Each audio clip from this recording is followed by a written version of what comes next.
I'm with Jimmy Tingle. And you know, Jimmy is a longtime member of the Harvard Square Business Association. And he's actually running for lieutenant governor. So, Jim, tell us, as a member of the Harvard Square Business Association and all that you've done with comedy and really a lot of issues around social justice, you're running for lieutenant governor. What's that like? I have to tell you, Denise, first of all, thank you very much for having me today, the Harvard Square Business Association. I have been a long-time member ever since I started doing the Hasty Pudding Theater. I rented out the Hasty Pudding Theater in 1995. I stayed there for a year and a half, I think it was. Became the longest running one-man show in Hasty Pudding Theater history.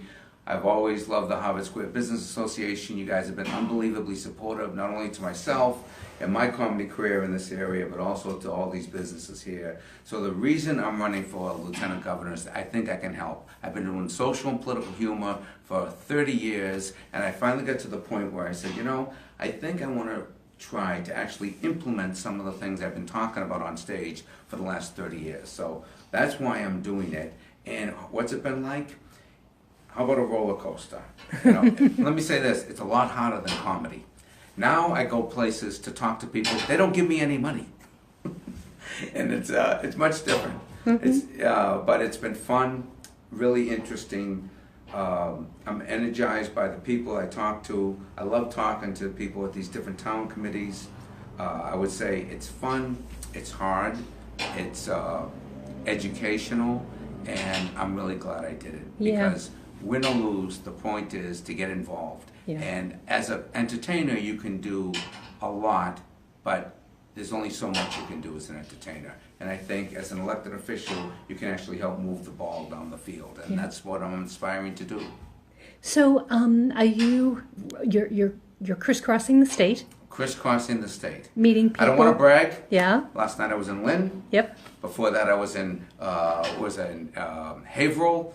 I've been in Holyoke, excuse me, not Holyoke, Chicopee, all over the place. Yeah, every place, Natick and Wayland and Somerville and Cambridge and Boston and Arlington, and it's a blast. Belmont. Again, I don't want to brag, but I've been to Belmont.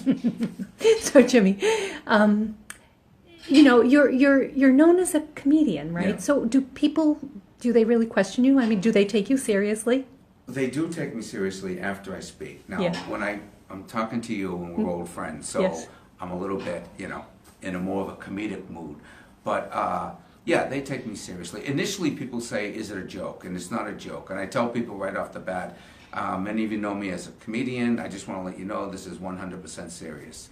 I grew up here in Cambridge. My father bought our house in the 1950s with the GI Bill. I went to Longfellow Grammar School. I went to Cambridge High and Latin High School. I went to UMass Dartmouth. And about 6 years ago, I went back to school to the Kennedy School of Government at Harvard to see if I could use entertainment for purposes beyond entertainment, see if I could make more of a difference in my life and in the world. And I have to say, the great thing about going back to school in your 50s, you get the student ID and the senior discount. It's a wonderful thing. But it is a serious campaign. People do take me seriously after they hear my stump speech. But initially people go, you know, they think, is it a joke? And it's not a joke, folks. It might be a little funny now, but it's not a joke. Yeah, there you go. So how can people get in touch with you, Jim? They can get in touch with me at Jimmy Tingle 4, the number 4, mass.com. Jimmy Tingle 4 mass.com. I'm Jimmy Tingle, and I approve this message. Perfect. Thank you. Thank you.